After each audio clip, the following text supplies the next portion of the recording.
ข้างแหลกทีอะนะเพราะข้าวตุ่มพัดหลายได้นี่เมื่ออื่นเกียมเขาพรรษาเนาะลองเบิ่ง อันนี้ตกที่เฮาอันนั้นแล้วนะเสียดายภาพโบเดนเฮาละเฮ็ดแบบอันน่ะเอาตกเป็นแบบมันหนึ่งเอาค่ะนะเนาะพอบอกบ่ให้มันนั้นหลายมันจะนานๆแบบนี้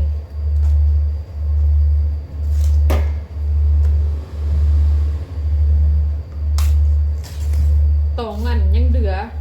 เนาะเดือมือว่านนี้โกมันหะนะก็เลยว่าไว้สิเอามาห่อข้าวต้มเนาะเสียดายปลาเวล่า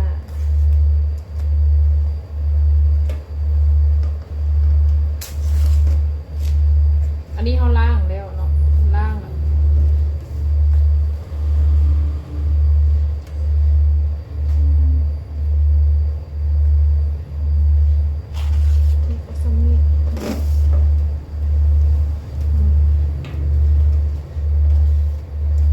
ก็ได้ว่านั่นบ่โอ้ลืมเอาเกียร์ทิชชู่มาธรรมดาค่ะ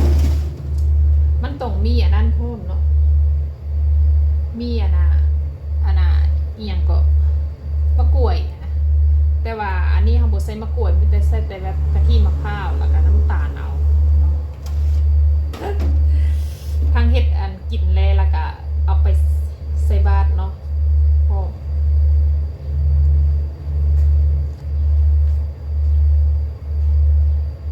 ต้องตัดก่อนเลยเนาะโต่งเนาะเห็นบ่ตัดกุ่นมันเนาะ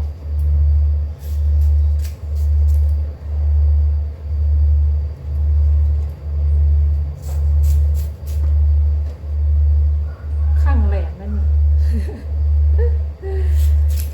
คิดหอดอีเมย์เฮ็ดข้าวต้มขายอีเมย์อยู่นี่เราก็จะพาเฮ็ดนะพาห่อพรรษานี่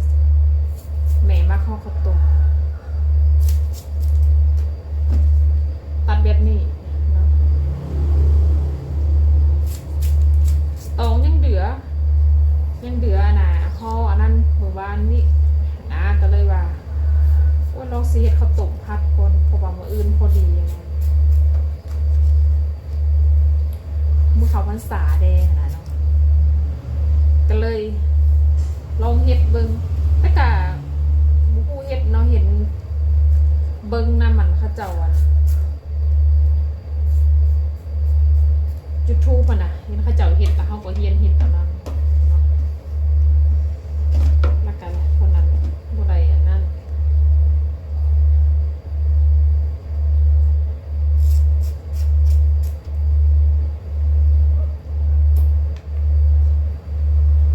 แจกบ่มืดบ่อีแจกเลยเนาะ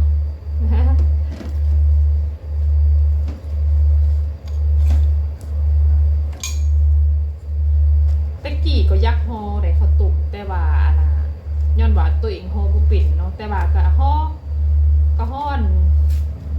ละเล็กละน้อยไปแต่ว่ามันบ่งามปานใดสินะแต่ก็เฮาก็เฮียนเอาเนาะพอให้ปิดก่อน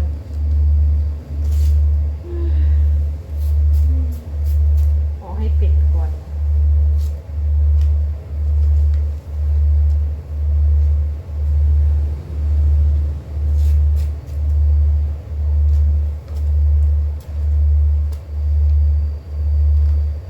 ถ้าบุตัดออกมันก็คือสิบ่งาม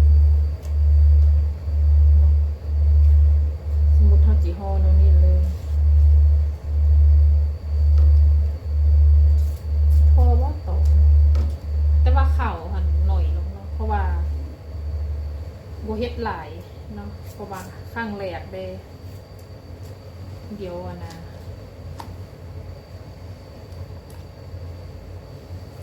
กินเหลือพอดีดอกเต้ใส่ตรงไหวนึงก็ไปส่งไหว ข้าวต้ม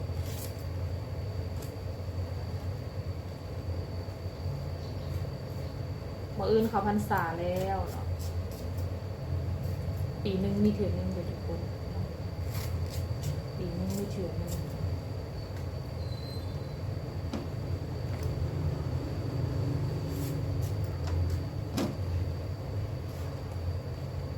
ทางเฮ็ดกินแล้วเฮ็ดใส่บาตรแล้ว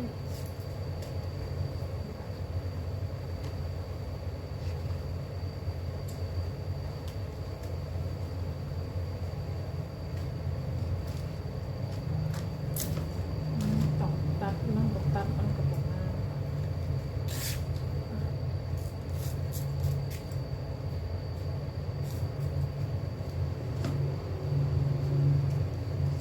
น้อยๆมันก็เอาไว้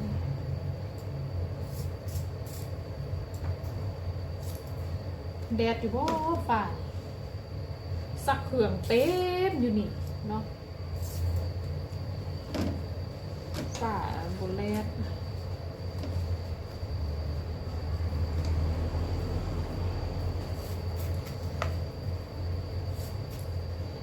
ตะกี้อยู่ซ้ำเหนือแม่กับมากฮอสลายละฮอมื้อนี้ก็คือจีฮอเลย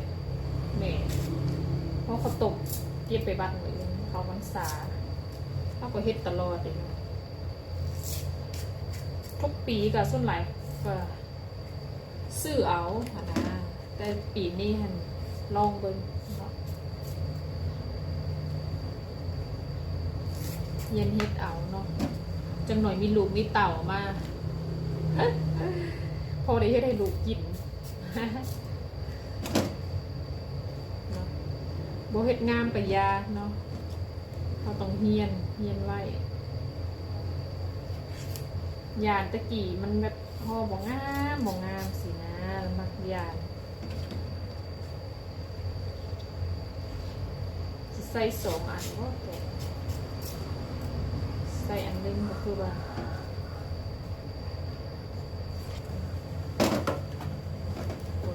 ลงมาตรงนี้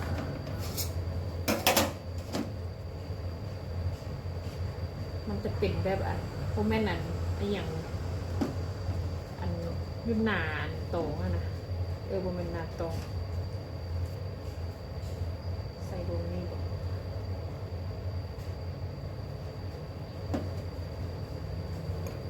เบข่า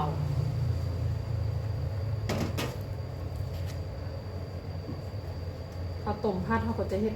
บ่ได้ห่อใหญ่หลายเนาะเป็นห่อน้อยๆเอายังหลายกว่าอีกโอ้จิบ่ได้ใส่ตรงเดียวบ่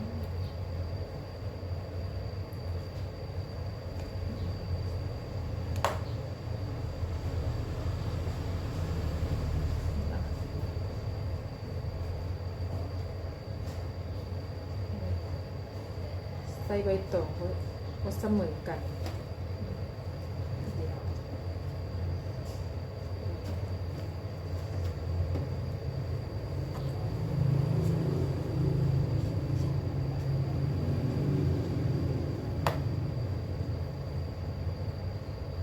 เฮียนเฮ็ดกับโอ้โหจักเถื่อเนาะเฮียนเอา